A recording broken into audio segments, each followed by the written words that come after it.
And we are back. Eukaryotic cells part 2. We're going to start out here with the bacteria-like organelles. So this is going to be the mitochondria and the chloroplast. Okay, so mitochondria are the powerhouse of a cell. I hope you remember that from previous class. So mitochondria, most cells will have many mitochondria. So in drawings of cells, we show like maybe 1 or 2, but usually there's hundreds of mitochondria. In some cells, there's even thousands of mitochondria per cell. But their whole job is to make ATP. They are ATP factories. They use chemical energy of organic molecules. They break apart the bonds in those organic molecules to produce ATP, a usable form of energy for the cell. Okay. And we'll cover how this all happens, what's going on here, in a future class, okay? But that's the key that we need to know right now, is that they are building energy. They are making energy for the cell. They're converting energy from chemical energy to ATP, another form of chemical energy, but whatever. These are interesting little organelles, though. Okay, so they have some unique characteristics compared to the other organelles. They have 2 membrane layers. They have an outer membrane, a little bit of a gap, and then they have an inner membrane that's highly folded. That by itself isn't super weird, but they have their own DNA. Mitochondria have their own DNA that is separate from the DNA in the nucleus. And here's what's even weirder. It's not even eukaryotic DNA. In eukaryotes, their DNA is in linear strands. For example, we have a total of 46 linear chromosomes. Remember we talked about bacteria have just 1 circular chromosome? That's what we find here in mitochondria. They have a bacterial chromosome. They have bacterial DNA, basically. And they have their own ribosomes. So prokaryotic ribosomes and eukaryotic ribosomes are fairly different. The ribosomes that we find in mitochondria are similar to prokaryotic ribosomes, especially bacterial ribosomes, which is weird. Okay, so this is why we call them bacteria-like organelles, because they have a lot of similarities with bacteria. Because, spoiler alert, they used to be free-living bacteria that now reside inside of our cells. So we'll talk about how the mitochondria work later, in their job later. But for now, know that they are double-membraned. I kind of think that they look like pinto beans in cell drawings, and that their main job is to build ATP. Okay, the other bacteria-like organelle is not animal cells, so we don't have this organelle. But we're going to talk about plant cells and animal cells, the differences between the two in just a minute. But the other bacteria-like organelle is chloroplasts, which we find in plants, which give plants a green color, right? Chloroplasts are the organelle that carry out photosynthesis. So they use solar energy and carbon dioxide to build sugars for the cell. Okay. So plant cells have mitochondria, but they also have these chloroplast organelles. And guess what? These chloroplast organelles, very similar to the mitochondria, have 2 membranes. They have their own DNA that is similar to bacterial DNA. And they have their own ribosomes that are similar to bacterial ribosomes, because they used to be free-living bacteria. Okay, so we don't have chloroplasts because we're not plants, so we can't photosynthesize, sadly. I wish I could photosynthesize so bad. It'd be so cool. Anyways, but they come from kind of a similar process. They got integrated into eukaryotic cells. So they have a lot of the characteristics of bacteria because they used to be free-living bacteria that lived on their own. So the other thing about chloroplasts and about mitochondria is that they divide on their own. So the rest of these organelles, the cell can control, basically, when they increase in number, when they change in size, they can control the size and the amount of organelles in their cells. Mitochondria go through basically binary fission to make more copies of themselves. And they kind of do their own thing, right? They're responsive to the needs of the cell, but they will go through binary fission on their own, separate from the rest of the cell. Okay, so how did they get in there? You're like, what? All these bacterial components, how did they get in there? Well, so this is just a quick overview. We're not going to go into super in detail how this happened, but basically at one point in time, there was an ancestor of eukaryotic cells just hanging out, had a nucleus, had maybe some endoplasmic reticulum and maybe a Golgi, but not much else going on.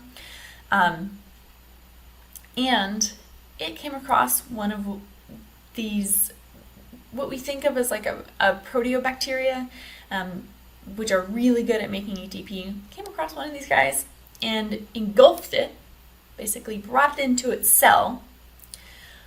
But for some reason, we don't really know why or how or what's going on here, but for some reason, that bacteria, that proteobacteria, was not digested. So it brought the bacteria into its cell, probably with the intention of breaking it down for food. But for some reason, that did not happen. That bacteria remained inside of this eukaryotic cell, carrying out what it's good at doing, making ATP for the host cell.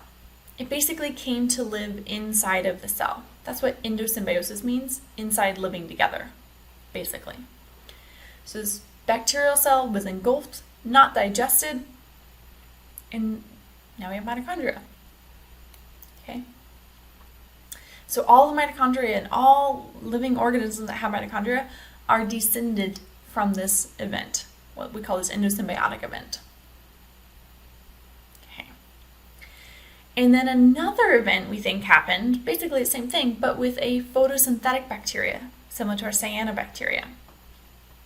So we think that a cell that already had mitochondria engulfed a cyanobacteria and for some reason did not digest it, did not break it down, and that cyanobacteria came to just live inside the cell with the cell and is now a chloroplast. Okay, so both of these, the chloroplast and mitochondria, at one point in time, way back, probably I think like 1.2 to 1.8 billion years ago, were free-living bacteria living on their own, doing their own thing, were engulfed by a cell, not digested, and came to reside inside of the cell. Okay, so those are the, we covered, in the last video, we covered nucleus, endoplasmic reticulum, Golgi, vesicles, all of that stuff. And now let's take a look at some of the other kind of structural components of the cell, you could say. First, I'm going to start with the outer layer, the plasma membrane, which we'll just give a quick overview of right now because we're going to cover it more in depth later. But plasma membrane, and we'll talk about the cytoskeleton.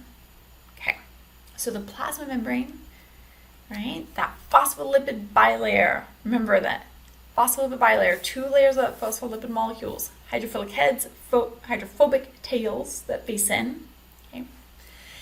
Embedded in that membrane that surrounds the entire cell, we have a bunch of proteins. Okay, they're kind of floating around. So this is a fluid. So this phospholipid bilayer is fluid. It's not solid. Okay, they're floating around. These proteins are floating around. These proteins have a very wide range of functions. A lot of them are there to transport molecules in and out of the cell, to provide passage to molecules in and out of the cell. Some of them are markers indicating what type of cell this is, or maybe is it a foreign versus non-foreign cell kind of thing. Okay, a lot of these are also anchors for this extracellular matrix. So it's a combination of collagen proteins and polysaccharides out here. Okay, so this is what cells use to attach to themselves, to each other, to other cells. Sometimes they use this extracellular matrix. So collagen fibers, protein, strong and flexible. Polysaccharides, mix of carbohydrates right here, right? So this gives our eukaryotic cells kind of like a sticky structure that can use to attach to other cells, right? On the inside, we have the cytoskeleton. Okay, these filaments and fibers that are attached to the cell membrane, that are anchored into proteins in the cell membrane as well. Okay, so this is the fluid mosaic model of the cell membrane, meaning that this is not stagnant. These proteins are kind of moving through that phospholipid bilayer, kind of like ships in water. Okay, we'll talk more about how this functions, how stuff moves in and out, but this is the basic structure of it. Okay, we have the extracellular matrix for attachment and for signaling and all that good stuff. Proteins for transporting material in and out, as well as to anchor that extracellular matrix. And then more cytoskeleton proteins, filaments, and fibers on the inside to provide a little bit of structural support to that lipid bilayer. All right, so that's cytoskeleton. What's going on there? Okay, so cyto just means cell, skeleton, right? So like we have a skeleton, right? All of our bones in our body that provide structural support, cells have kind of the similar thing. They're not bones, but they're proteins, okay? So here's an image of all of the cytoskeleton proteins in a cell. So here's the nucleus stained blue. Everything in green and orange right here is part of the cytoskeleton. So there are filaments and fibers, protein filaments and fibers, that provide structure to the cell. They anchor all the organelles, right? There's the rough ER right here, the Golgi is going to be out here, all of those mitochondria are all in the cytoplasm. So it's a network, kind of like a giant spider web within the cytoplasm in which organelles can anchor and hold on to, so that way mitochondria aren't bumping into Golgis, right? And it also creates kind of like this highway system. Cytoskeleton creates a highway system so that way vesicles can move from the rough ER to the Golgi, or a lysosome can move over, right? So it's a transport system as well. Okay, so it provides structural support as well as a transport mechanism for everything going on in the cell.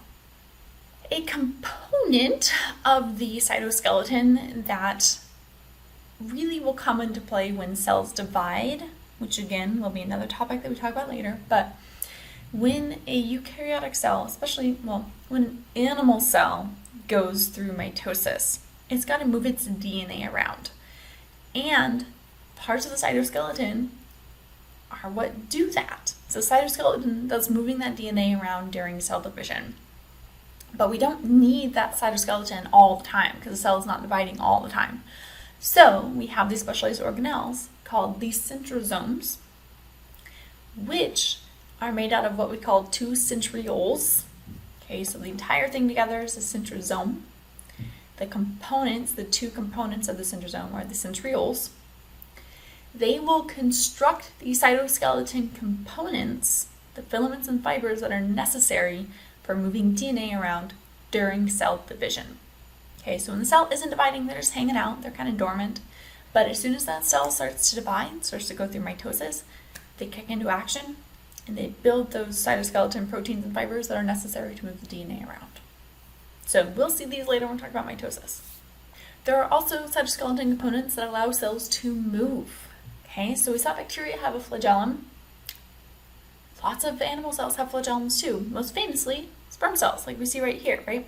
So flagellum is a long tail that the cytoskeletons basically move back and forth. So those proteins can contract and expand to give that back and forth movement, which allows it to kind of wiggle and kind of like loop-like motion, right?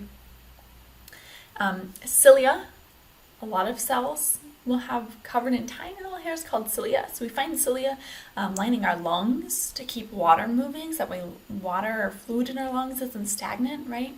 So they're tiny little hairs, extensions of the cytoskeleton that are outside of the cell that can beat back and forth in coordination in order to keep stuff moving. Or if it's single cell, they can use their little cilia to swim around. But for us and humans, our cilia are really just there to keep fluids moving and to keep stuff moving around so it doesn't become stagnant. All right, here we go.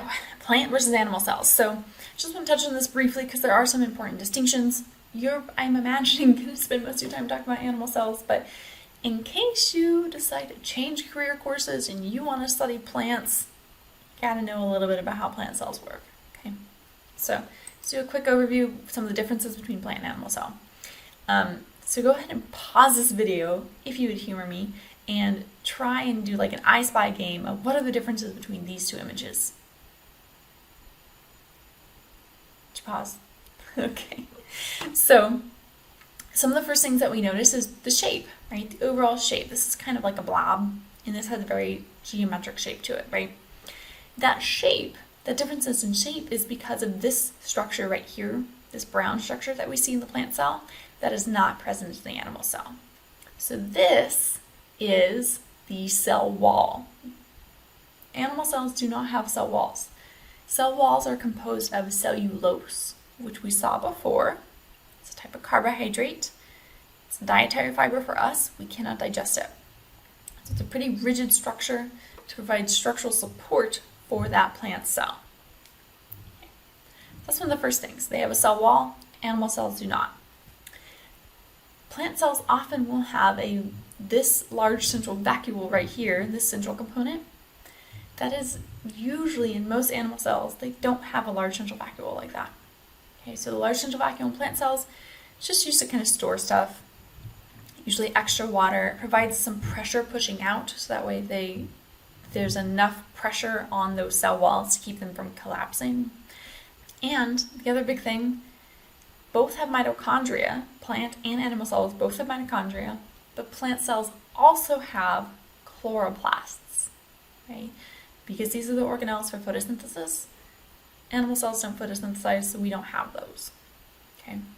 Plant cells do not have centrosomes, so they move their DNA around slightly differently when they go through mitosis. Animal cells do. Okay, those are the big key things that I kind of wanted to draw your attention to, the difference between animal and plant cells. But again, we're more focused on looking at the difference between, we're looking at the organelles in animal cells. Okay. So, this basic diagram that we're looking at right here of an animal cell, like the most generic image of an animal cell, right? You'll see something or some variation of this everywhere. This is not how all of our cells look. Most of our cells don't have a tail. Most of our cells don't even have this shape. Like, this is just a generic model. Cells will specialize based on their function. That means that they'll have specialized differences in the amount and type of organelles that they have. Okay, so let's take an example. So here we're looking at, on the left-hand side, we're looking at adipose cells, or adipocytes. Okay, so these are cells that make up fat tissue. Okay. Over here, we're looking at hepatocytes, liver cells. Okay, and this is, we were to zoom in on this section right here, this is what we would see, okay, on the hepatocyte. Look how different those are. Whoa, these adipocytes, they have a nucleus. This is kind of their cytoplasm, a little bit of cytoplasm right here. And then the rest of this is a vacuole. And guess what it's full of? Triglycerides, fats. Yep. And then this is just connective tissue holding all of the adipocytes together. Okay. So mostly just some DNA, a little bit of cytoplasm, and huge vacuoles full of triglycerides, of fats. Because that's their main job. Adipocytes are storing fat. They're fat tissue, right? So they don't need tons of cytoskeleton to contract. They don't need flagella to move around.